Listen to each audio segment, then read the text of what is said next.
What happens when a CEO takes a cab from one of his own stores and the driver is too scared to ask for the wages he's owed? Isaac O'Connor didn't inherit his father's charm, but he did inherit his 14-location taxi chain. At 38, he ran the business from a glass office on the 12th floor of a downtown building, far from the smell of leather seats and the heat of engine oil. Lately, though, something had been gnawing at him. Complaints were climbing. Not from customers but from drivers. Long hours. Late payments. Dismissive managers.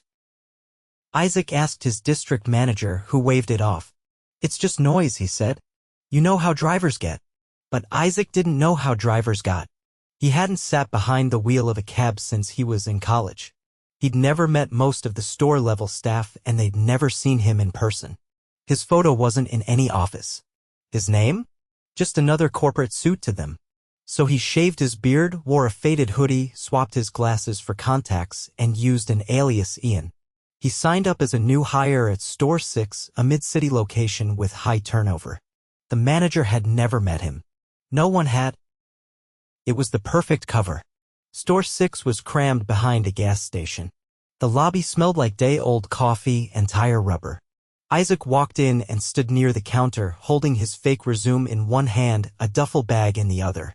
A woman in her 40s glanced up from behind a cluttered desk. "You the trainee?" she asked. "Yep. Ian. Lori Freeman. I manage this spot. You ever driven rideshare before?"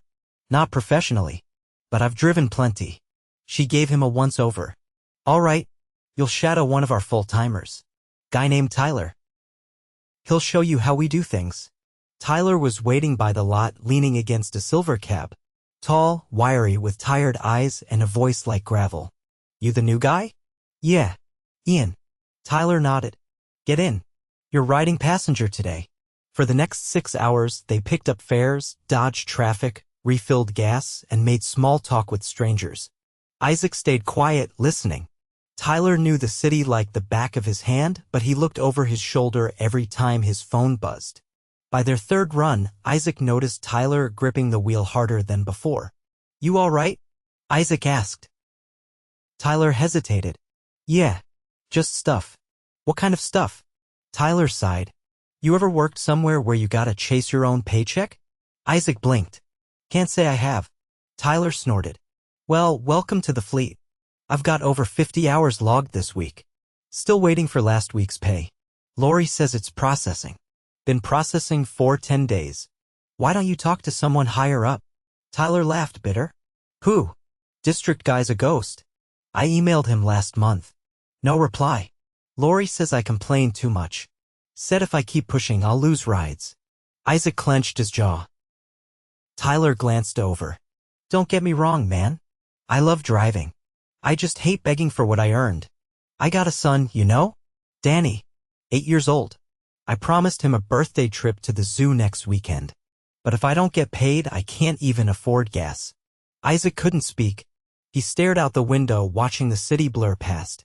Whatever he thought he knew about his business, it wasn't this. That night, back in the break room, Isaac watched Lori snap at a rookie for taking too long to clock out. She barely looked up when Tyler walked in.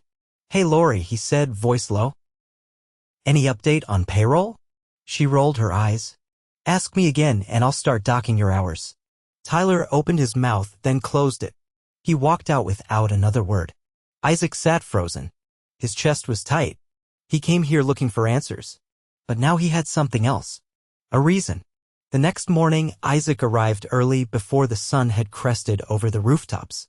The lot was still dark, but the dispatch room lights were already on.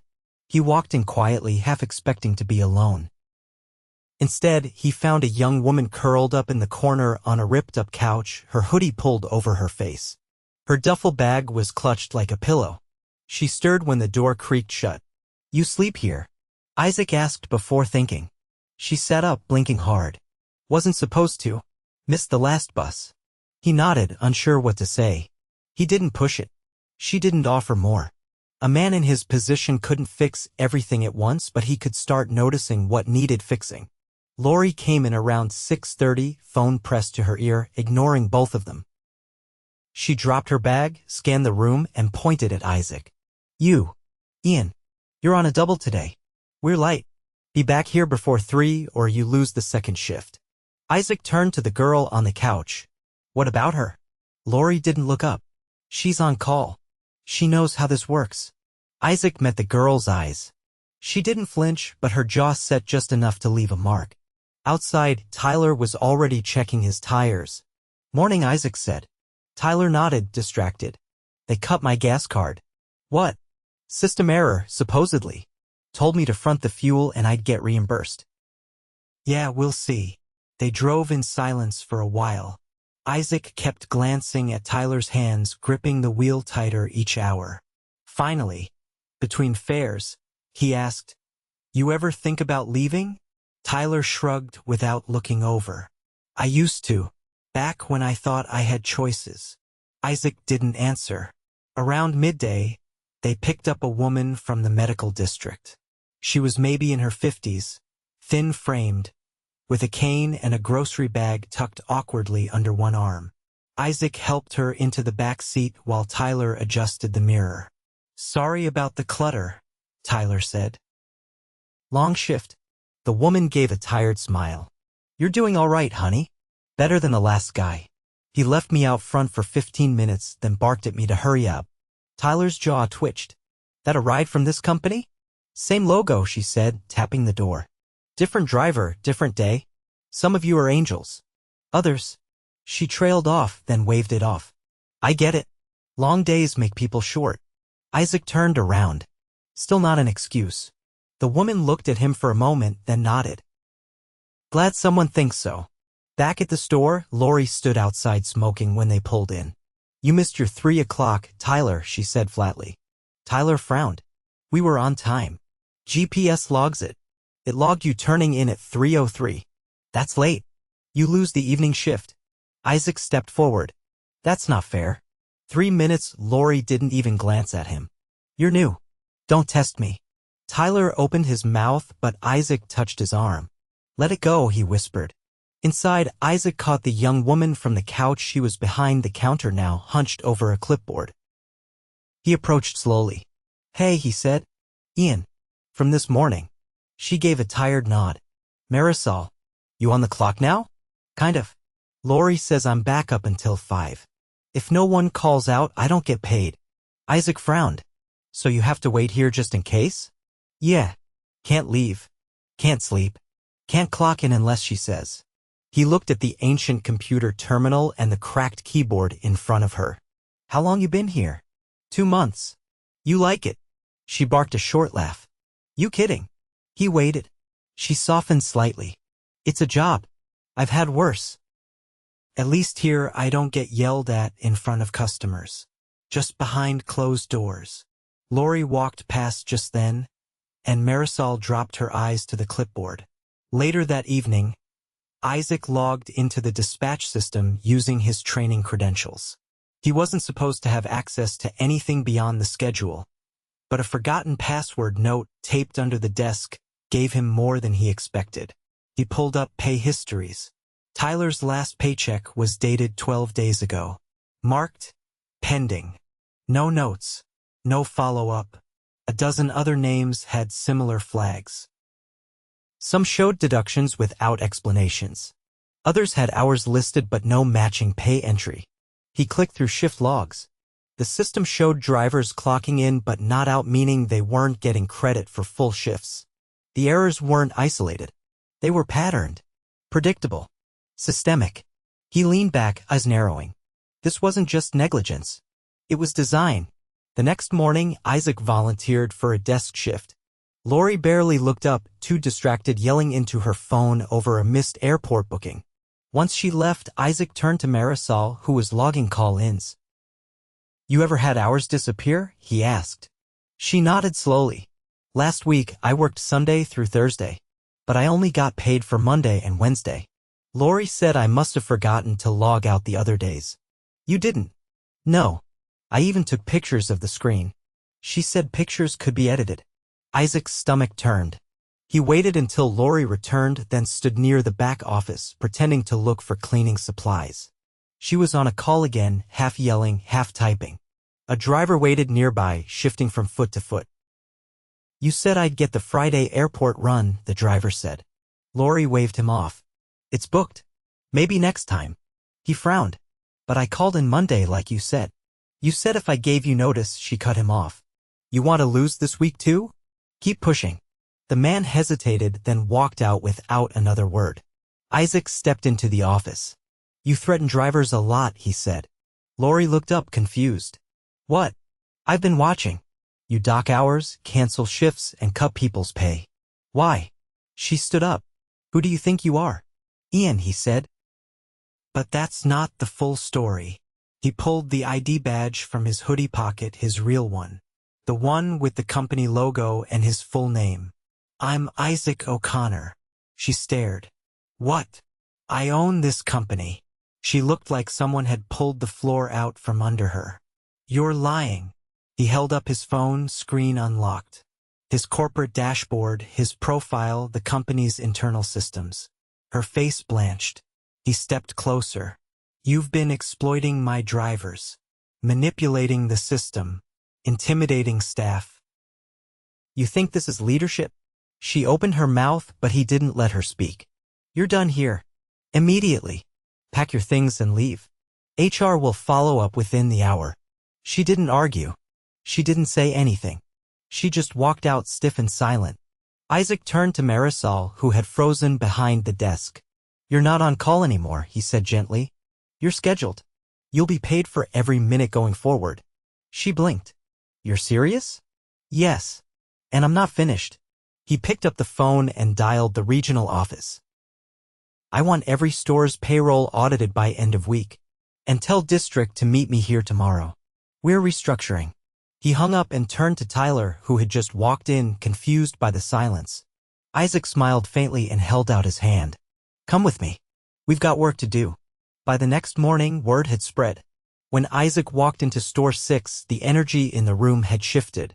People still moved with the same tired steps, the same wary glances, but now there was something else in the air. The silence wasn't just resignation. It was tension, expectation, maybe even hope. Tyler leaned against the doorframe near dispatch, arms crossed, eyes steady. You really the guy? He asked. Isaac nodded once. Tyler didn't smile. All right, then I've got something to show you. He led Isaac to the back lot, past the cracked pavement and rusted fencing, toward a row of cabs parked under a sagging aluminum awning. One of them had the hood popped open. The engine was covered in grime. A plastic container of coolant sat on the ground beside it, half empty. This unit overheats every third trip, Tyler said. I filed 3 maintenance requests this month. Nothing. They keep putting it back in rotation to meet ride volume. Isaac peered inside. The fan belt was fraying. The radiator hose looked swollen near the clamp. You drove it like this? Had to. They assigned it to me every morning. Lori kept the better ones for drivers she liked. Or whoever brought her coffee. Isaac stared at the engine a moment longer, then closed the hood carefully. You're not driving it again. I'll have a mechanic out by noon. Tyler gave a small nod, then walked away without another word. Inside, the district manager arrived just after 10. Suit too tight, tie too loose, and a Bluetooth earpiece still blinking in his ear. His name was Marcus. He looked at Isaac like he was trying to figure out if this was a test or a trap. You didn't say you'd be on site, Marcus said. Isaac didn't shake his hand. Didn't think I needed to announce myself. Well, if I'd known, I would've. I'm not interested in what you would have done. I'm interested in what you let happen. Marcus's expression tightened. You've been overseeing this location for how long? 18 months. And in 18 months you never noticed missing payroll records, shift tampering, or equipment being pushed past inspection limits? Marcus straightened. We get dozens of reports a week. I can't vet every complaint. You're not supposed to vet them. You're supposed to investigate them. Marcus opened his mouth, but Isaac cut him off. I've already seen the logs. Drivers with over 40 hours showing only partial payouts. Cars assigned that haven't cleared inspection since last quarter. I even saw a schedule where a driver was slotted for a 10-hour split shift without a meal break. That's standard flexibility. No, it's exploitation. And it stops now. Marcus looked away, jaw clenched. Isaac's voice stayed calm. You're being relieved of your duties, effective immediately. HR will be in touch by end of day. Turn in your credentials before you leave. Marcus didn't argue. He just nodded once and walked out, earpiece still blinking. Isaac turned to Marisol, who was watching from behind the desk. I need you to print a full driver schedule for the past 2 weeks. Then a list of every unresolved payroll inquiry. She didn't ask questions, just nodded and got to work. By noon, 2 HR reps had arrived from headquarters. One met with each of the drivers privately, documenting grievances, collecting evidence. The other started reviewing Lori's old logs. It didn't take long to find a pattern. Drivers she didn't like were routinely skipped for high-paying airport runs, while others, often with less experience, were given priority. Worse, there were notes in the margins of printed schedules. One had a name circled with the words, "Too slow, phase out." Another had "attitude problem" written beside a female driver's name after she'd filed a complaint. Isaac read each one in silence. At 2 o'clock, a driver named Reggie arrived for his shift. He was in his early 20s, with a neat uniform and a quiet confidence. As he waited to be assigned a car, Isaac approached. You ever had issues with dispatch? Reggie hesitated. Sometimes. What kind? Hard to say. I get rotated a lot. Never the same slot twice. Started a month ago after I told Lori a passenger asked for a receipt and the printer was busted. That printer ever get fixed? No. I just carry a pad now and write them out. Isaac nodded. You're getting a new printer by tomorrow. And a consistent shift schedule starting next week. Reggie didn't smile, but his shoulders relaxed slightly. In the break room, Isaac sat down with Marisol and 2 other drivers who had just come off shift. One was in his 50s, the other barely 20. Both looked wary, but neither left when Isaac invited them to sit. I need you to tell me what's broken that I can't see on paper. The older man spoke first. We used to get oil changes every month. Now it's every 3 if that. Tires are bald. Wipers are shot. You ever try to drive in a storm without working blades? The younger driver nodded. Half the GPS tablets crash mid-route. We end up using our own phones. No data reimbursements. Marisol added 2 weeks ago I had to cover dispatch alone for 6 hours. No break. No backup. Lori said if I left the desk, she'd cut my hours the next day. Isaac leaned back, absorbing it. Thank you for telling me. It's not just going to get documented. It's going to get fixed. Behind them, a knock sounded at the break room door. Tyler stepped in, holding a clipboard. Mechanics here. Took one look at the silver unit and said it should have been pulled 2 months ago. Wants to see someone from corporate. Isaac stood. Let's go. Outside, the mechanic, a contractor the company had used for years, was crouched beside the engine bay. Who signed off on this? He asked, not looking up. No one, Isaac said. The man glanced up, eyebrows raised. You're the owner, right? I am. Well, then you've got a serious liability here. This thing's leaking coolant straight onto the exhaust. One more run and it could have caught fire. You're lucky no one got hurt. Isaac exhaled slowly. Can you write that up in a report? Already started. Good. I want every cab in this lot inspected before end of day. Anything that fails gets pulled immediately. You got it. Isaac turned back toward the building. As he walked, his phone buzzed. A message from HQ. Audit teams were now on site at 4 additional stores with preliminary reports expected by the evening. Inside, HR had finished their interviews. One rep approached Isaac with a folder. We found evidence of payroll manipulation at 3 other locations. 2 of the store managers were using handwritten logs instead of the official system. Said it was faster. Fire them, Isaac said. Today. The rep nodded. By 4 o'clock, a replacement manager arrived at Store 6, an internal transfer from a suburban location with high driver satisfaction scores. Her name was Denise. Mid-30s, sharp eyes, calm voice. Isaac introduced her to Marisol and Tyler first. Your job, he told her, is to rebuild trust. Nothing else matters if you don't do that.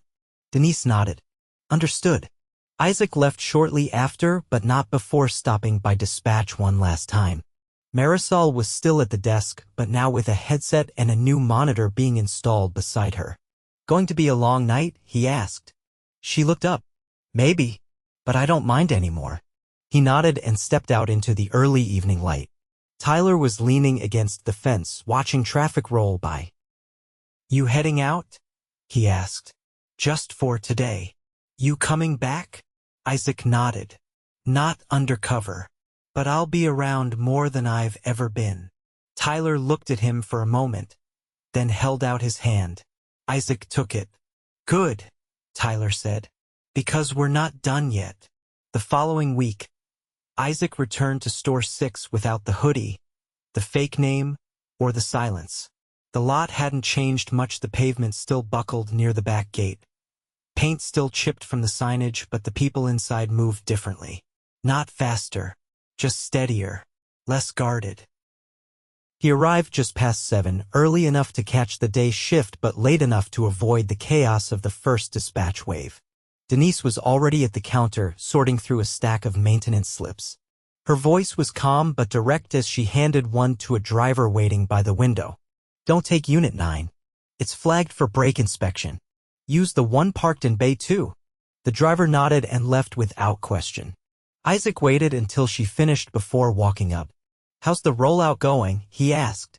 She didn't look up from the clipboard. Slow, but clean. 2 vehicles off the line yesterday. 3 more today. Mechanics are coming in twice a week instead of once. Staff holding up? They're not used to being asked for input, but they're adjusting. Denise lowered the clipboard and met his eyes. Payroll's stable. Schedules have real breaks. Still short on backup dispatchers, but I'd rather run lean for now than hire the wrong people. Isaac nodded. Good call.